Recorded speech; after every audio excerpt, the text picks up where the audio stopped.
হে বন্ধুরা, ওয়েলকাম করছি সবাইকে। আশা করছি তোমরা সবাই ভালো আছো। কথা বলবো ওয়েস্ট ইন্ডিজ বাংলাদেশ প্রথম ওডিআই ম্যাচ নিয়ে। দুর্দান্ত ব্যাটিং বাংলাদেশের, দুর্দান্ত ক্রিকেট। দুই দলে অসাধারণ ব্যাটিং করেছে, কোনো দলেই ব্যাটিংকে খারাপ করেনি। প্রথম ইনিংসে বাংলাদেশ টস জিতে ব্যাটিং করার সিদ্ধান্ত নিয়েছে এবং 295 রান তুলতে পেরেছে, যেখানে 296 রান টার্গেট দেওয়ার পরেও ওয়েস্ট ইন্ডিজের বিপক্ষে তারা প্রথম ওডিআই ম্যাচটা হেরে গেল।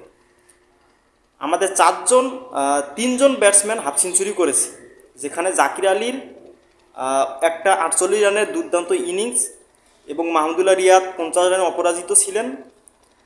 মেহেদী হাসান মিরাজ, যিনি ক্যাপ্টেন, তিনি 74 রানের ঝকঝকে একটা ইনিংস খেলেছেন, যদিও তার স্ট্রাইক রেটটা একটা প্রশ্নের মুখে পড়ছে। তারপরে তানজিদ হাসান তামিম, যিনি আমাদের ইয়াংস্টার ওপেনার, 60 রান করেছেন দুর্দান্ত বলে, 60 বলে।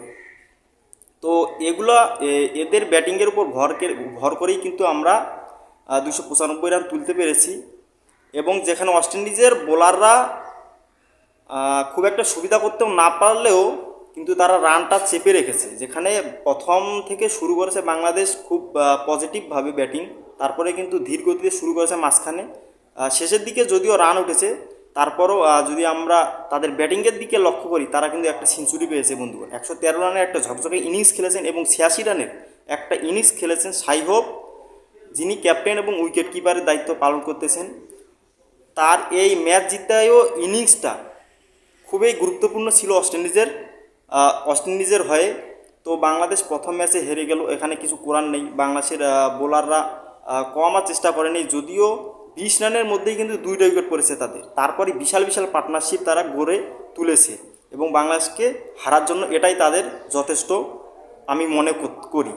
তো তাদের এই বড় বড় পারফরমেন্সেই কিন্তু বাংলাদেশকে হারিয়েছে, সত্যি কথা বলতে। আর এখন আধুনিক ক্রিকেট ভাই, এখন 280, 300, 320 এগুলো কিন্তু সেফ রান না।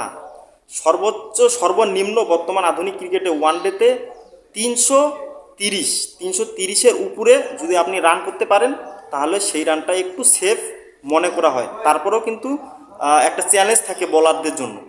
তো এরকম একটা আধুনিক ক্রিকেটে আমরা 300 রান করে যে ম্যাচ জেতার একটা আমরা সম্ভাবনা দেখব, সেটা কিন্তু আমাদের ভুল ধারণা, সত্যি কথা বলতে বন্ধুগণ। তো যে হিসাবে আমাদের রান আসতেছে, যে হিসাবে আমাদের উইকেটও ফল হচ্ছে কম, নিয়মিত উইকেট আমাদের ব্যাটাররা দিচ্ছে না, তারপরেও রান আমাদের 300+ হয়নি, এটা খুবই একটা দুঃখের, একটা হতাশার। তারপরও আমরা এই বাংলাদেশ টিম অনুযায়ী কিন্তু 300 রান খুব একটা কমও না ধরতে গেলে। তারপরে এটা আধুনিক ক্রিকেট, আমাদের রিয়েলিটি মানতেই হবে।